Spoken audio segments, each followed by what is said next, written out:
It's 2:13. In the silence of the night, a new life had just begun. It had only been 20 days since their wedding when Aman and Neha moved into their new home on the 4th floor, flat 407. A new house, new dreams, a fresh start. Neha stood in the balcony watching the city lights shimmer below when Aman came from behind and wrapped his arms around her. "No more tension, just us now," he whispered. She smiled softly but said, "It's just, the bathroom feels a little strange."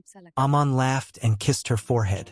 Everything seemed normal, but some houses are not built only with walls. Sometimes the past still breathes inside them. The first 2 nights passed peacefully. On the 3rd night, Neha stood under the shower in a steam-filled bathroom, the door locked from the inside. Suddenly, she felt a cold breath on her shoulder. Aman? She smiled and whispered, "Aman?" There was no answer. She turned Aman? around. The bathroom was empty. The door was still locked. She convinced herself it was just her imagination, but that was where the first shadow of fear began. On the 4th night at exactly 11:48 p.m., the shower turned on again. First, everything was normal. Then the water slowly turned light pink.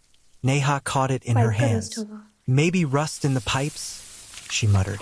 Within seconds, the water thickened into a deep red, and a metallic smell filled the air. Her breath stopped. "Aman!" she screamed. Aman rushed in and opened the door. Clear water poured from the shower. The floor was dry. Everything was completely normal except for Neha's trembling body. And near the drain, a thin red streak slowly slipping inside.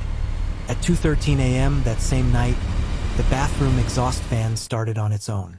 Neha woke up to see the bathroom door half open, darkness inside faintly lit by the streetlight outside. She walked toward it slowly. Then she saw something crouched upside down in the ceiling corner. Long wet hair hanging down, pale white eyes without a blink, water droplets falling to the floor. Its head tilted unnaturally as it whispered, "He loved me like that too." The light flickered, and the corner was empty. The next morning, Neha told Aman everything. Aman spoke to the watchman, who revealed that 3 years earlier, a pregnant woman had lived in that same flat. Her husband had abandoned her. She would sit under the shower for hours, crying. One night, she ended her life there. Since then, the flat had remained empty. But some stories don't leave, they wait. After that day, words began appearing on the mirror through the steam. "Are you happy?" Every night at exactly 2:13 a.m., the shower turned on by itself. Neha began to change. Quiet, distant, cold. One night, Aman found her standing in the bathroom, water dripping from her hair. "Neha?" he called softly. She turned around slowly. Her eyes were completely white, and behind her, in the ceiling corner, stood the same woman. Both of them spoke together in the same hollow voice. "I'm not alone anymore." Then darkness, a scream, the violent sound of running water. The next morning, the door to flat 407 was open. No one was inside.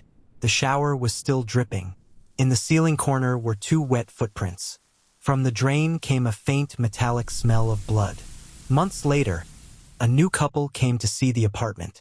The broker smiled politely and said, "Sir, there's just one small issue. The shower turns on by itself at night." And above them, in that same corner, now 2 shadows sat quietly, waiting for the next story to begin. You methyl me,